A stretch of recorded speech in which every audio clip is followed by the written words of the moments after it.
नहीं तोड़ेंगे। ओए के भयो अनि बाबु मरेको म त अलि अकल लाएर हिड्नु नि जमिना अस्पताल कहाँ अस्पताल जाने कुरा गरिरहेको म एकछिन यही बस्छु सन्जु भाइ आन्छ भयो सन्च नाटक गर्छ साथी भनेको यही बेला काम आउनु त जमिना अस्पताल पर्दैन के तिम्रो हिँड्दै गर म खुट्टा एकछिन मसाज गरेर आउँछु ओए खुट्टा मिर्दे सँगै लगेर जानुपर्छ भन्छन् भात छोड्नु साथ नछोड्नु साथी हो नि त आया छोड के धन दुखाइदिनु त नि उल्टा हिँड्दै गर तिम्रो रुममा आउँछु जाम त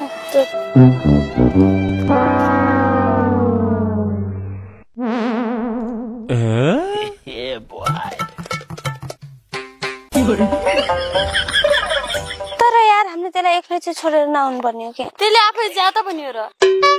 ओए मेरो खुट्टा सन्चो भयो हेर त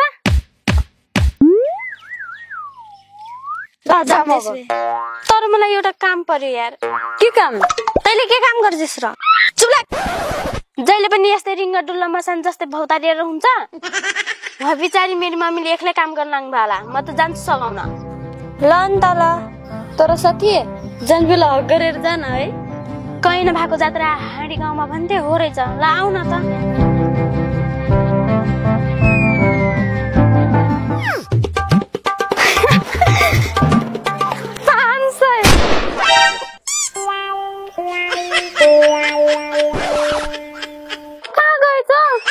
कहाँ हरेछ के पैसा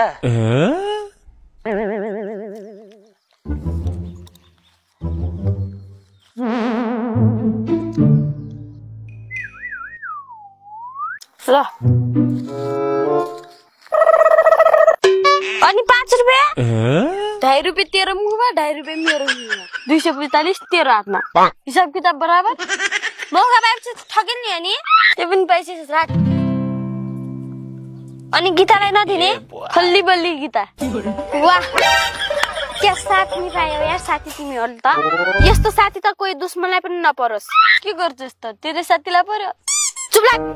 गरम भनेर अर्काको गोजीको पैसा तान्ने कति आफ्नो पैसा भए जस्तो गर्छ भेटाको माग गोजीमा हाल त्यही भनेर सुख पाउँछु भनिहालेस् नि त्यो पैसाबाट मेरो पनि भाग लगाउन भए लगाउ नत्र पनि म बबाल गरिदिन्छु चुप लाग दुनियाले थाहा भएपछि के भन्ला ओए तैले 50 रुपैयाँ मैले 50 रुपैयाँ दिन्छु मान्छे मैले त्यतिले कति चाहियो के कति 250 रुपैयाँ मलाई दिऊ 250 रुपैयाँ तिमी दिदीले बाटा